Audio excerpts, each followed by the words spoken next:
Most people think consciousness, whatever it is just supercalifragilisticexpialidocious. It's something so wonderful, wonderful, wonderful, wonderful that we have to sort of divide the universe in two to make room for it, all on one side, all by itself.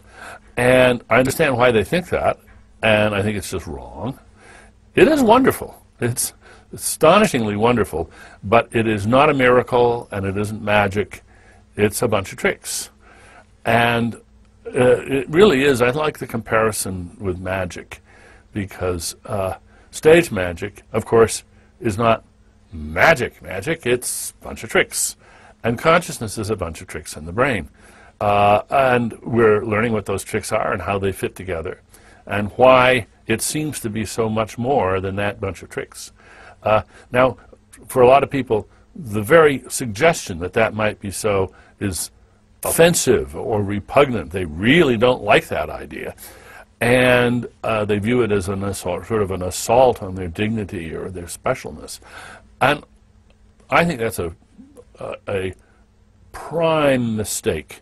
It's a mistake because it means if you think that way, you're going to systematically ignore the paths of exploration, of research, that might tend to confirm that. And you're going to hold out for mystery. You're going to hold out for more specialness than is really there. And some people just can't help themselves. They can't take seriously, they won't take seriously the idea that consciousness is an amazing collection of sort of mundane tricks in the brain. And they say, oh, I just can't imagine it. And I say, no, you won't imagine it. You can imagine it, you're just not trying.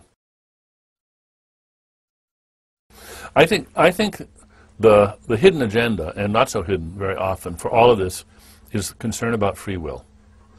I think that at the bottom of the barrel, what people are really worried about is that if we have an entirely naturalistic and ultimately, in a certain sense, mechanistic at the nano level, at the protein level, if we have a mechanistic theory of consciousness, this will show that, oh my gosh, we don't have free will, and then life has no meaning, and I can't be responsible for my best or worst deeds. And that doesn't follow. But fear that it would follow rattles people and deflects them from taking these ideas seriously because they really don't want them to be true. My approach to that is to challenge that desire and say, no, everything you want or should want in the way of free will, you can have on this picture. There's some traditional notions of free will that turn out to be impossible on this view. Tough. But why do you want them? They're not important. They are simply ill-founded desires. The varieties of free will worth wanting, you can have. And so take a deep breath, relax, and let's figure out how it's done. For billions of years on this planet, there was life but no free will. Physics hasn't changed, but now we have free will. The difference is not in physics. It has nothing to do with determinism or indeterminism. It has to do with, ultimately, with biology, particularly evolutionary biology.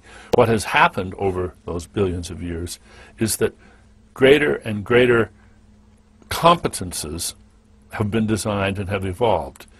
And the competence of a dolphin or of a chimpanzee, the cognitive competence, the sort of mental competence, is hugely superior to the competence of, a lobster or a starfish.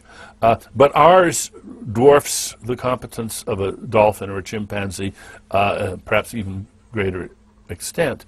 And there's an entirely naturalistic story to tell about how we came to have that competence or those competences.